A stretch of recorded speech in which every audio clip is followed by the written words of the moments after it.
Welcome back to 50 Weeks of DIY, and you are watching episode 2. Aww, the world's best boyfriend has brought me a lovely cup of tea. No! My worst enemy right now. Well, you certainly can't live with it, but apparently in England, you can't live without it either. Today, I am going to make mold my bitch. I'm tired of this. I've got moldy seals on my sink, I've got mold in the corners, I've got mold in the bathtub, and I've had enough. I was watching this show called Sort Your Life Out, and there's a cleaner on there who usually has really bad cleaning tips. But one of them seemed quite promising, and that is using cotton balls and bleach. All you do is dip cotton balls in bleach and then line all the moldy corners and leave it overnight. If you know me, I like to work smarter, not harder. I did have a little bit of a problem with this on my bathtub, but when I looked at the sink area as well, it was way worse than I could have ever imagined. So it was time to put this cleaning hack to the test.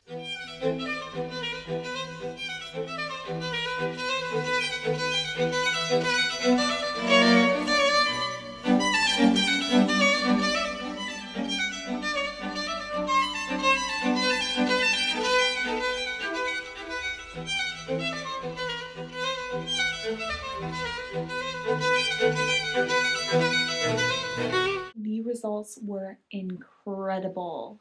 I could not believe how well this worked and how little effort I had to put into it. I did leave these for about 2 days. I don't think you need to leave it that long. I was just busy working, but I think that leaving it overnight would do the job as well. The next order of business was to replace all the seals around the sink because I realized that they were starting to get so old and moldy that they were flaking off. I ordered a toolkit for sealing things on Amazon, and I also ordered a black sealant to match the sink in the counter. Unfortunately, when I got the sealant, I realized, of course because I'm an amateur, that I needed to buy a tool as well to get the sealant out of the tube. Luckily, I was able to go over to a hardware shop in the area and I got this tool for £3.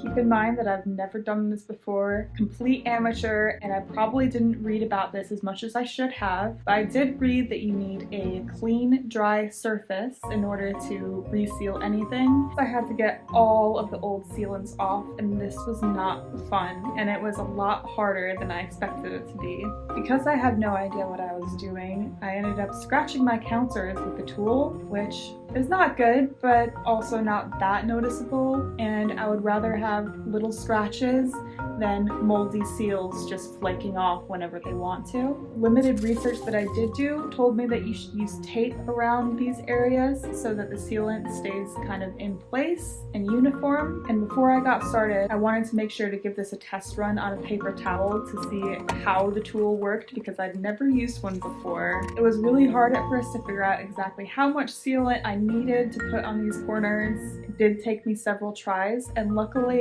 this is really forgiving while it's still wet, so I could just wipe off anything that didn't look so good and try again. But eventually I got there, and the toolkit that I bought alongside this was actually really useful because it not only came with the scraper, but it also came with a tool that I could use instead of my finger, which wouldn't have worked. I've got these long nails, as you can see. Once the difficult part of scraping everything off was done, it was actually really satisfying doing this, and I kind of enjoyed it. The most satisfying part was taking off the tape at the end, and I made sure to take it off while it was still kind of wet so that it wouldn't ruin the sealant. Even though I didn't do a perfect job of this, I did start taking notice of all the other places that had used sealant in my house that were presumably done by professionals, and they had done a way worse job than I did. Having absolutely no experience in this whatsoever and no training or knowledge, I think that I did a decent job, and I think that anybody else can too. I did make sure to take off my sink as well because I didn't want to forget that there was wet sealant trying to dry, and we left that dry overnight. The last thing that I wanted to do was arguably the grossest part that I am most ashamed of. This lining on the bottom of my shower door had had been like this since we moved in, which was now almost a year ago, and I can't believe it's taken me this long to replace it. It did end up being a little bit more expensive than I was hoping for it to be, but it ended up being money well spent because it looked so much better after I replaced it. It was very easy to take off, and I did make sure to clean the area as well before replacing it.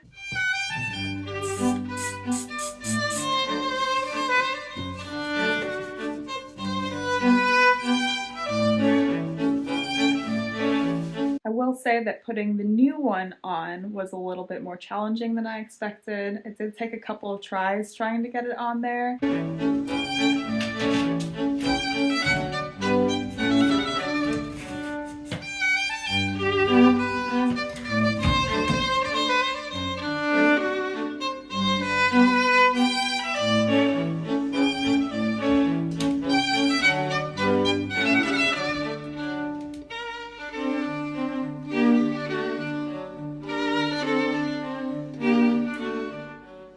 But we got there eventually, and I had to cut off the excess because it was a little bit too long. The rubbery bit at the bottom, which provides the seal from the door to the tub, could have been too long, but luckily it was just the right size, and the shower door closed perfectly after that. I'm so glad that I took the time to do these things because it does create stress whenever you look at things and think, oh my god, that needs replacing. I really need to take care of that. Ultimately, it doesn't actually take as long as you might think to change these things yourself. You probably don't need to hire a professional unless it's really bad, and it's worth it because it makes your space so much nicer. You need to take care of your mind, and sometimes that means doing things that seem like a pain in the butt now to look after your mental state later. I do really appreciate you watching this video today, and make sure you subscribe so that you can see next week's DIY. I'm going to be creating new things, refurbishing old things, and in general trying to spend as little money as possible to have the best outcome as I can. I really just want to inspire others to do small things in their house that can end up making a big impact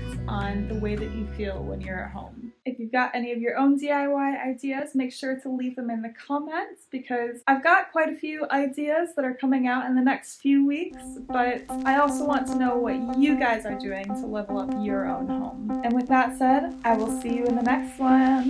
Bye!